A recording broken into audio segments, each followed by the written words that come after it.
લાભ પાંચમ. લાભ પાંચમને સૌભાગ્ય પંચમી કે જ્ઞાન પંચમી તરીકે પણ ઓળખવામાં આવે છે. દિવાળીના મહાન તહેવારની શ્રેણીમાં લાભ પંચમી ખૂબ જ ખાસ અને શુભ માનવામાં આવે છે. તેને સૌભાગ્ય પંચમી, જ્ઞાન પંચમી અથવા લાભ પાંચમ તરીકે પણ ઓળખવામાં આવે છે. આ તહેવાર કારતક મહિનાના શુક્લ પક્ષની પાંચમના દિવસે ઉજવવામાં આવે છે.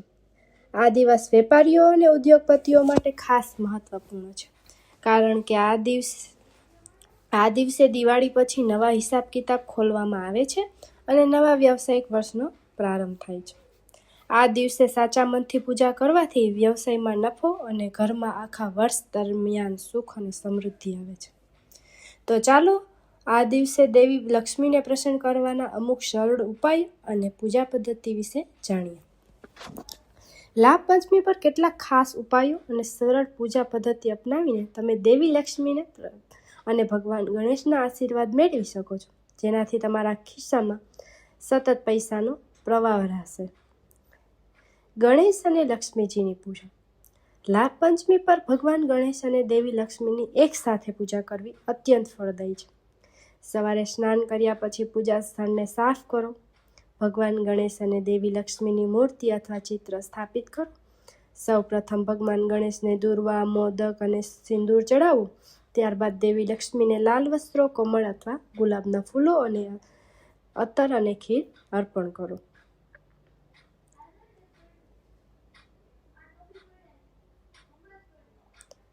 આ દિવસે હિસાબ વહીની પૂજા પણ કરવામાં આવે છે. વેપારીઓ માટે આ દિવસ નવા ખાતા ખોલવાનો સમય છે. નવા ખાતા અથવા તમારી તિજોરી, રોકડ કાઉન્ટર સાફ કરો.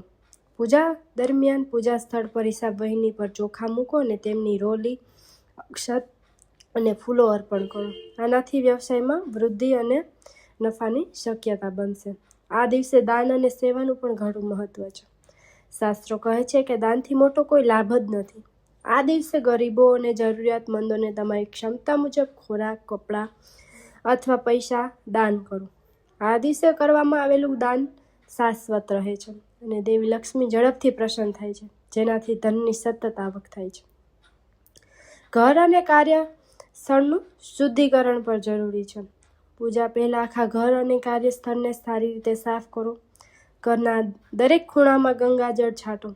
આ નકારાત્મક ઉર્જા દૂર કરે છે અને સકારાત્મક લાવે છે.